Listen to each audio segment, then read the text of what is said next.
Kalau semua orang punya kesadaran ini, nanti situasi mungkin nggak terlalu panas seperti hari ini. Kamu nggak usah ikut-ikutan nambah masalah. Masalah kita sudah banyak kan gitu. Tapi jangan terlalu sumpek juga. Hidup ini perlu tertawa. Makanya Alport dikenal juga punya konsep-konsep teori tentang humor, tertawa. Katanya Alport, banyak sekali keruwetan, kekacauan dalam hidup kita yang kalau dipikir-pikir tidak ada jalan keluarnya. Memang ada masalah, memang ada kerumitan, memang ada keruwetan hidup kita ini, tapi masih sangat banyak hal untuk digembirakan. Jadi gembiralah, jangan lihat bagian sumpeknya saja. Mengaji Hening bersama Dr. Fahrudin Faiz. Mari kita simak.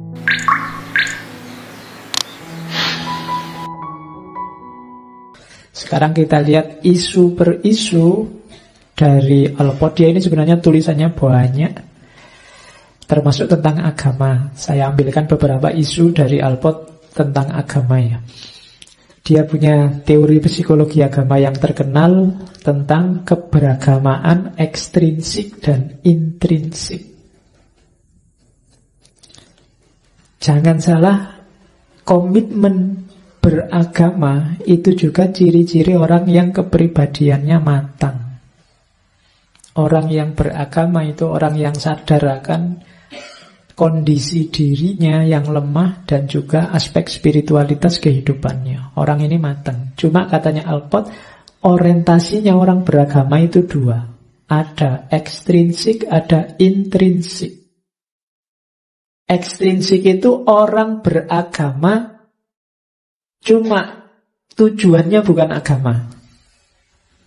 Kenanya tujuannya di luar agama. Misalnya beribadah untuk dilihat orang biar dianggap orang soleh, atau biar dikagumi orang, atau saya tak pindah agama biar bisa menikahi pacarku yang beda agama misalnya. Itu ekstrinsik. Agama dipakai untuk tujuan di luar agama. Jadi agama jadi bungkusnya kepentingan, jadi alatnya kepentingan. Yang kedua, orientasi intrinsik. Kalau intrinsik itu agama untuk agama. Kadang-kadang kita menyebutnya ikhlas. Kenapa sholat? Ya diperintah Allah. Semuanya lillahi ta'ala. Kenapa melakukan ini, melakukan itu, perintahnya agama lillahi ta'ala. Kalau hari ini populer istilah politisasi agama, berarti agama dipakai untuk kepentingan politik, itu orientasi beragama yang ekstrinsik. Jadi orientasi keluar. Tapi ada juga orang yang memang ingin menjalankan agama, orientasinya ke dalam, tidak peduli komentarnya orang di luar apa, tapi dia komitmen menjalankan agama. Kalau pakai bahasa lebih mudah mungkin intrinsik itu orang yang menghidupkan agama, ekstrinsik itu orang yang memakai agama untuk hidup. Jadi dua hal yang berbeda. Hidupkanlah agama. Kalau kamu menghidupkan agama, orientasimu berarti orientasi intrinsik.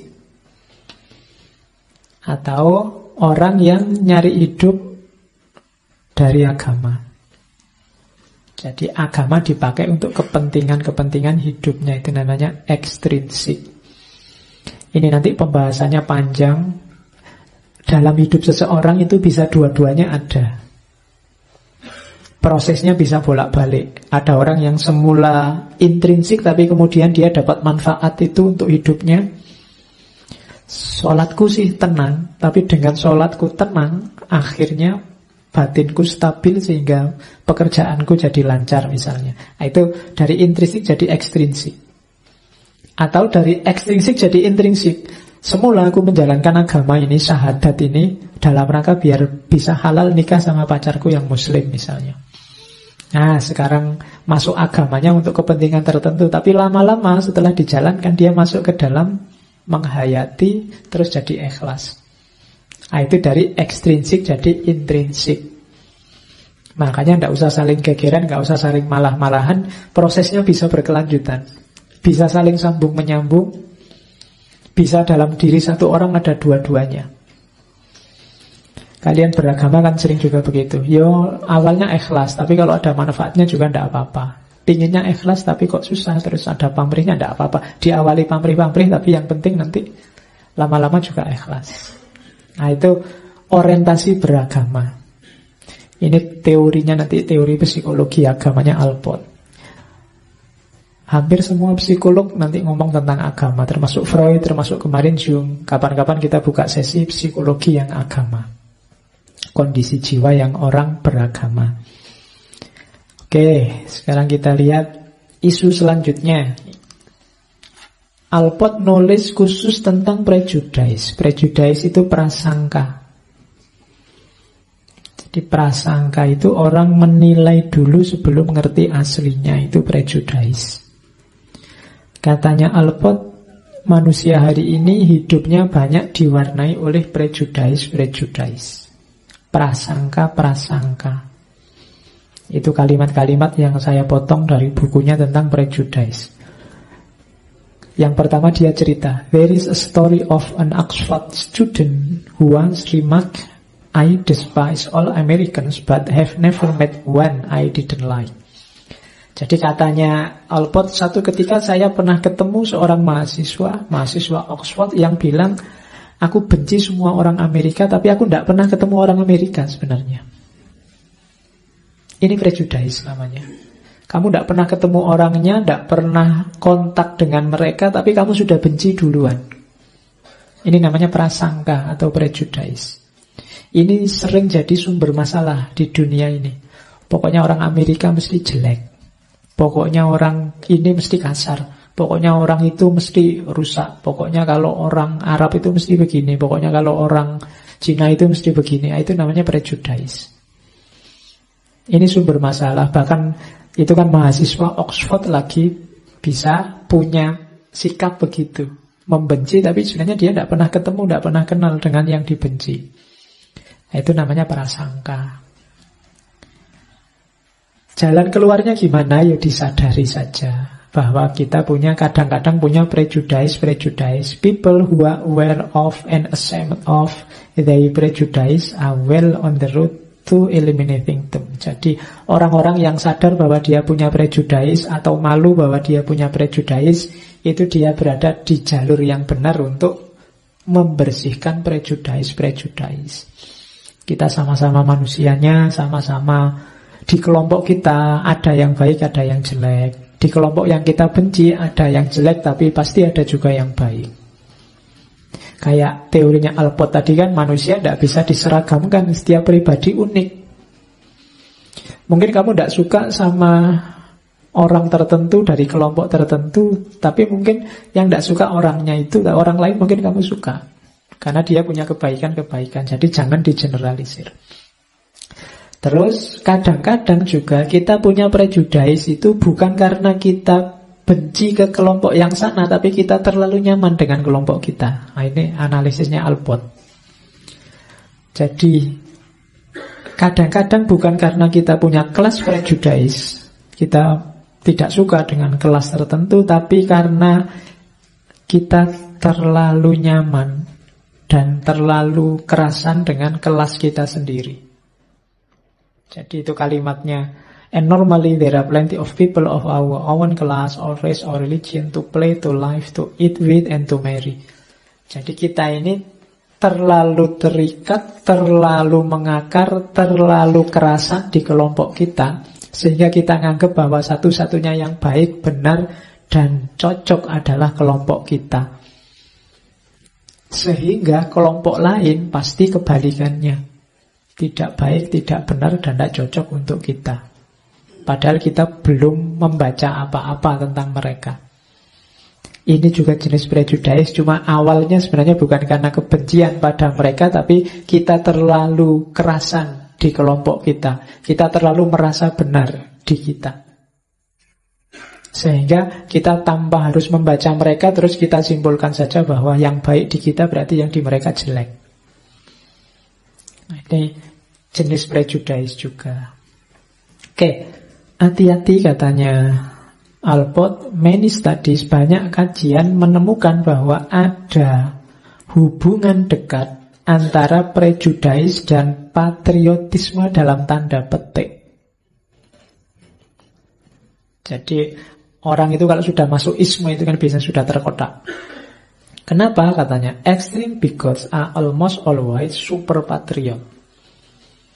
Jadi bigot itu ya kelompok-kelompok radikal, kelompok-kelompok keras yang ekstrim itu biasanya super patriot. Sangat militan kalau pakai bahasamu. Dari mana militansi itu dibangun? Dari prejudis. Dari prasangka-prasangka. Jadi dari anggapan-anggapan negatif pada yang mereka anggap musuh. Jadi maka ada hubungan dekat antara prejudis dan patriotisme. Ini perlu dibahas luas dan mendalam. Pandangannya Alport tentang prejudis ini. Dia nulis satu buku khusus tentang itu. Hari ini kita hidup di tengah prasangka-prasangka. Wadahnya kita sebut hoax. Yang itu kan tiap hari beredar di mana-mana. Dari mana hoax itu mendapatkan kekuatan? Dari prasangka. Kenapa kok hoax dari kubu musuhmu selalu kamu anggap salah, sementara yang dari kubumu selalu kamu anggap benar? Karena isi kepalamu isinya prasangka-prasangka bahwa musuhmu selalu salah dan jelek dan kelompokmu selalu baik dan benar. Itulah yang hari ini lestari. Hari ini hidup di mana-mana. Kenapa kok susah sekali? Padahal postingan sudah banyak, nasihat sudah banyak, tips dan trik sudah banyak mengatasi hoax. Yang pertama, ceklah sumber aslinya. Yang sampai macam-macam itu teori banyak. Kok tidak sukses semua? Kenapa? Karena isi kepala kita sebenarnya tidak penting tekniknya. Yang penting apa? Prejudisnya. Selama prejudis ini belum hilang, ya tetap hoax itu akan hidup. Meskipun bohong, tapi kalau tentang kelompok mereka dan itu jelek, kamu anggap percaya, kamu anggap baik. Itu loh. Jadi itu yang masalah kita hari ini. Ternyata akarnya ada di prasangka-prasangka negatif yang ada di kepala kita tentang kelompok lain dan prasangka pasti baiknya kelompok kita. Sehingga berita bohong seperti apapun kalau mendukung prasangka ini kita ikuti. Itulah sebenarnya penyakit kita hari ini. Meskipun di mana-mana orang sekarang sudah ngasih caranya biar tidak tertipu hoax. Tidak masalah ada hoax Pak, yang penting ngomong jelek tentang sana bagi saya sah-sah saja. Itu karena kepalamu sudah penuh dengan prasangka. Maka pelan-pelan mulai sekarang ayo latihan membersihkan diri dari prasangka. Kalau memang belum paham tentang kelompok tertentu, bilang saja belum paham. Karena belum paham maka belum punya hak untuk menghakimi dan mengevaluasi. Kan itu lebih enak. Kalau semua orang punya kesadaran ini, nanti situasi mungkin gak terlalu panas seperti hari ini. Kamu gak usah ikut-ikutan nambah masalah. Masalah kita sudah banyak kan gitu.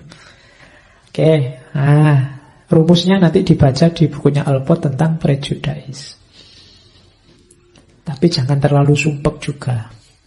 Hidup ini perlu tertawa. Makanya Alport dikenal juga punya konsep-konsep teori tentang humor, tertawa. Katanya Alport, so many things in life, banyak sekali keruwetan, kekacauan dalam hidup kita yang ultimately hopeless. Kalau dipikir-pikir tidak ada jalan keluarnya. Gimana yang ngatasi kerumitan hidup ini, kekacauan hidup ini? Kalau kita mikir sendiri rasanya susah jalan keluarnya. Presidennya siapa saja, apa ya jaminan? Itu kan kamu mikir, bingung nasib kita nanti gimana. Katanya Alport that we have no appropriate sword other than laughter. Dan sebenarnya kita tahu bahwa kita tidak punya senjata apapun untuk menyelesaikannya selain tertawa. Jadi tertawalah, bahagialah, gembiralah, tidak masalah. Memang ada masalah, memang ada kerumitan, memang ada keruwetan hidup kita ini, tapi masih sangat banyak hal untuk digembirakan. Jadi gembiralah. Jangan lihat bagian sumpeknya saja. Atau seandainya kalian lihat bagian sumpeknya saja, ketawakanlah. Apa bahasa Indonesianya ketawakanlah itu? Ketawailah. Jadi tertawakan dirimu yang begitu lemahnya dirimu, tidak bisa menyelesaikan masalah. Begitu konyolnya dirimu oleh hal-hal kecil saja, kamu bisa tawuran. Begitu lucunya dirimu yang rame untuk hal-hal yang tidak substansial. Kalau kamu sudah bisa tertawa atas masalahmu, itu masalahnya sudah hilang separuh. Oh, itu rumus dari Alport. Jadi, kamu sekarang ayo ketawa bareng-bareng. Oke. Ya kan? Betapa lucunya dirimu, wong tidak ada yang lucu, disuruh ketawa, ya ketawa saja. Jadi, kan lebih enak kalau kita tertawa.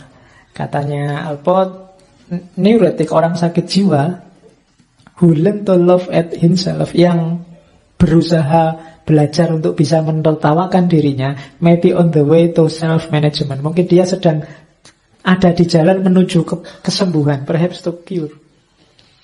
Tertawakan dirimu. Orang-orang yang agak neurotik, agak sakit jiwa, itu kan kalau dia bisa menertawakan dirinya, itu kemungkinan dia mau sembuh. Menertawakan dirinya itu, aku ini kok gila banget ya, itu kan orang mau sembuh. Orang gila itu tidak tahu kalau dirinya gila. Jadi kalau kamu merasa, jangan-jangan saya gila ini Pak, percayalah kamu sedang sembuh. Tapi kalau kamu tidak yakin, saya ini waras kok Pak, sewaras-warasnya, itu mewatiri malahan. Karena orang tidak waras itu merasa dirinya waras. Kalau dia merasa gila, itu mungkin tidak masuk ke rumah sakit jiwa. Dia sadar tentang dirinya. Orang gila itu kan tidak sadar tentang kegilaannya. Maka kalau kamu masih bisa menertawakan dirimu, itu kemungkinan besar kamu masih waras.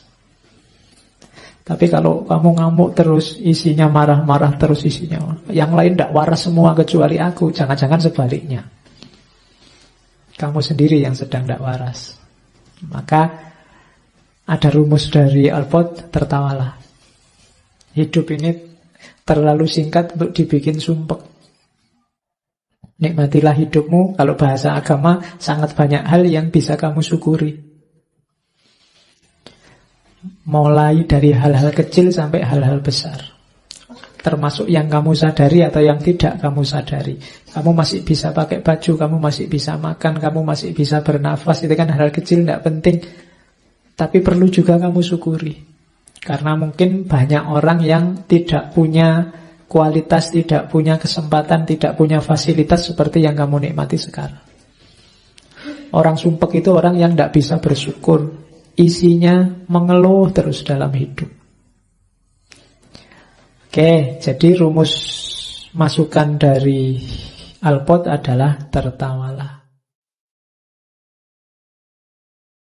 Nah, untuk bisa, kalau kamu sedang sumpek, batinmu gelisah, kemudian kamu butuh sembuh, butuh pengobatan, katanya Alport ada dua.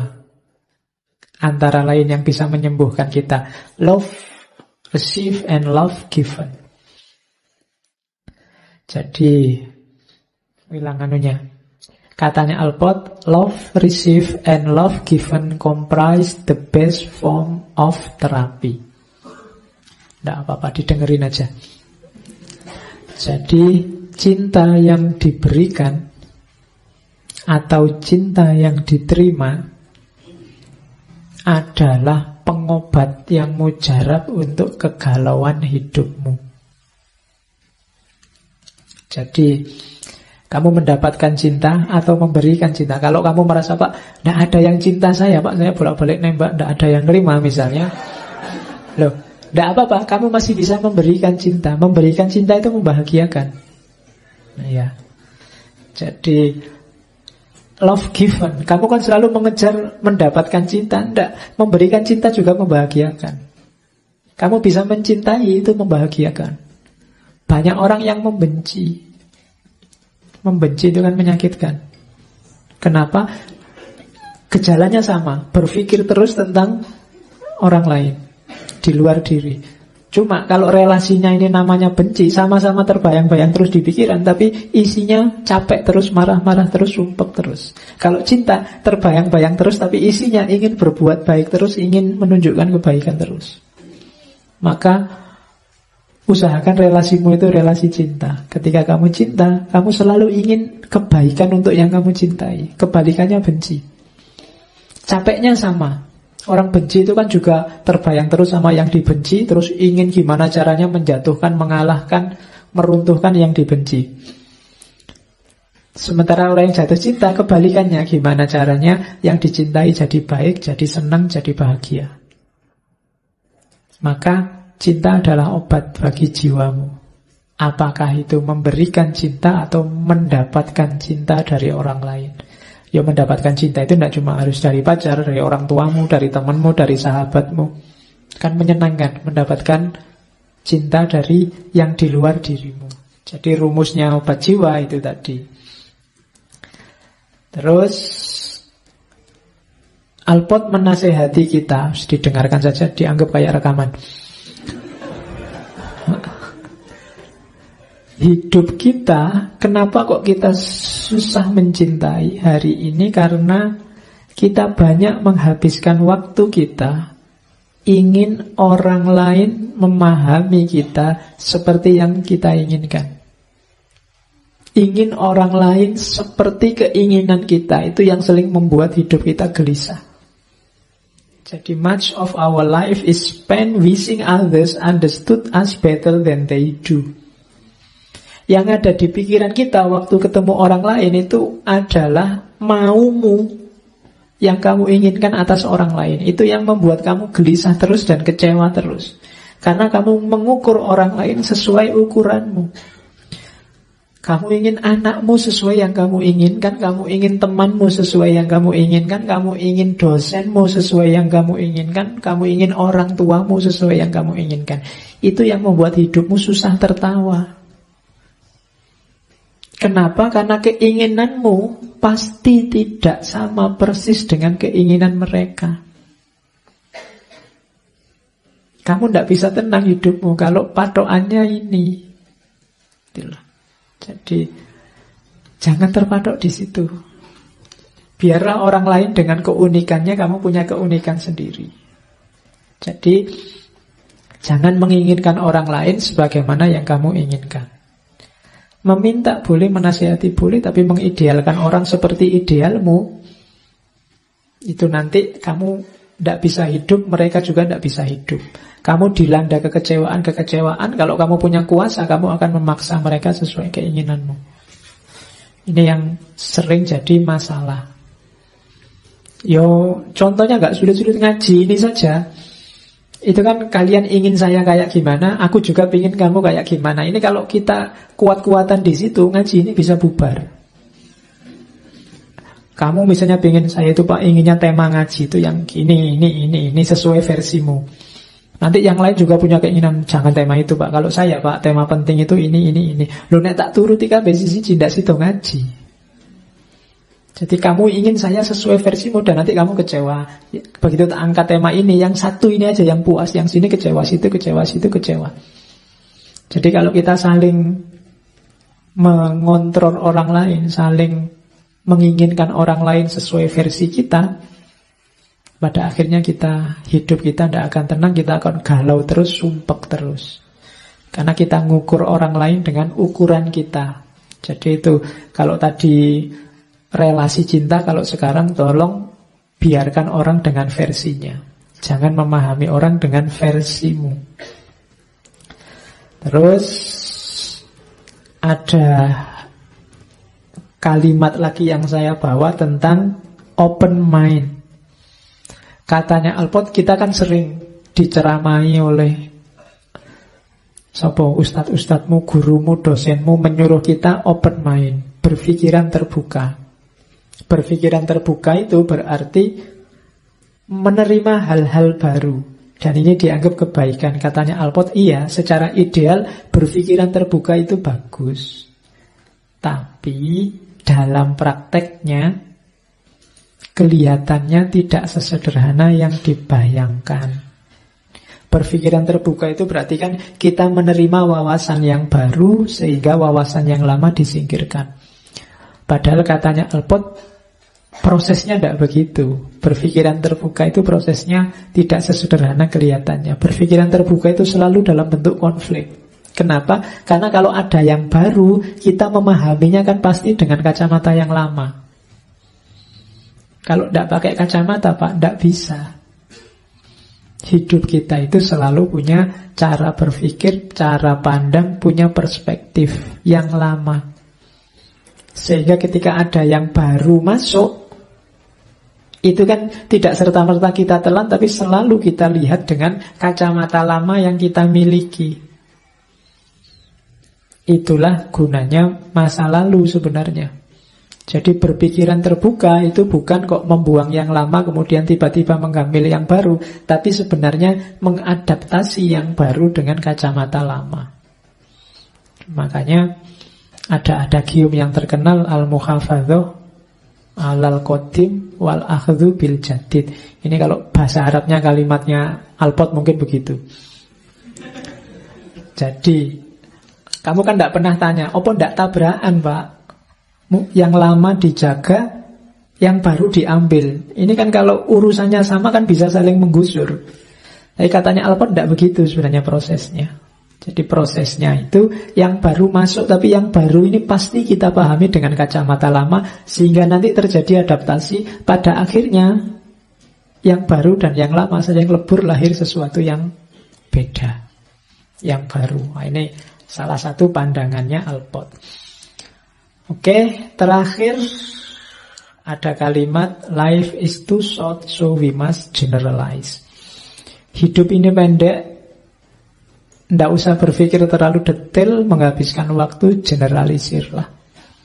Kita memang generalisasi itu kadang-kadang tidak bertanggung jawab karena melihat beberapa menyimpulkan semua. Tapi kalau kita tidak mengeneralisir, kita tidak bisa hidup. Iya, pasti ada generalisasi. Ada pengecualian pasti iya, tapi kan kita harus mengambil prinsip-prinsip umum. Jadi rumusnya hidup begitu. Ini maksudnya apa? Tadi kan kita punya filosofi hidup, punya pandangan hidup, punya persepsi-persepsi tentang kehidupan. Sifatnya kan pasti generalisasi, tidak apa-apa. Prinsipmu itu mungkin untuk kasus tertentu tidak cocok, tidak apa-apa. Karena kalau kamu tidak mengeneralisasi, kamu nyari prinsip yang cocok untuk semua hal, tidak bisa, tidak mungkin. Tidak apa-apa kamu simplifikasi, generalisasi. Yang penting, Pak, mulai semester 1 sampai semester akhir nanti lulus, saya jangan sampai punya pacar. Itu kan prinsip. Mungkin tidak cocok dengan situasi tertentu, tapi kamu harus punya ini. Ini kan kamu mengeneralisasi masalah, mensimplifikasi masalah. Tapi ya kita butuh itu. Kalau kamu ingin detail, punya prinsip yang cocok untuk semua hal, mungkin tidak ketemu. Hidup ini selalu ada pengecualian-pengecualian dan dinamika-dinamika. Dinamika itu yang kadang-kadang membuatmu harus melanggar generalisasi tadi. Tapi ya tetap kamu harus punya generalisasi-generalisasi, pemikiran-pemikiran umum. Karena kalau tidak, ya kamu susah jalan. Nyali prinsip paling sempurna, paling bagus untuk dipegangi, tidak akan ketemu. Selalu ada kelemahannya. Maka ambil satu yang menurutmu paling relevan, terus jalankanlah. Kalau nanti ada kekeliruannya, ya revisilah, tidak masalah. Hidupnya yang luas, yang lentur. Dan itu perintahnya agama. Kalau kalian baca Quran, juz 15, kata-kata paling tengah itu kan kita diperintahkan untuk lentur. Wal yatalattaf. Lenturlah. Kalau kamu kaku, kamu akan mudah patah. Kalau kamu terlalu lunak, kamu akan mudah hancur. Maka lenturlah. Lentur itu lihat, cuma bisa berubah sesuai situasi, tapi kamu tidak patah. Jadi kita harus, kalau bahasanya Sunan Kalijogo, ngeli ning ora keli. Jadi mengikuti arus, tapi tidak hanyut. Mengikuti arus itu kan kita sadar terus mengikuti arus. Aktif sifatnya dalam kesadaran. Kalau hanyut itu kamu mengalir tapi tidak sadar. Maka hidupmu harus mengikuti arus, tidak apa-apa. Sekarang zaman apa, yuk diikuti, tapi secara sadar, sehingga kita bisa tahu yang tidak cocok dibuang, yang cocok dijalankan. Tapi jangan hanyut. Kalau hanyut nanti air masuk semua, perutmu kembung dan kamu bisa tewas. Jadi ikutilah arus tapi jangan hanyut. Life is too short, so we must generalize. Terima kasih sudah menyimak. Semoga channel Mengaji Hening bersama Dr. Fahrudin Faiz selalu bisa memberikan ilmu, motivasi, dan kebermanfaatan. Salam sehat dan bahagia.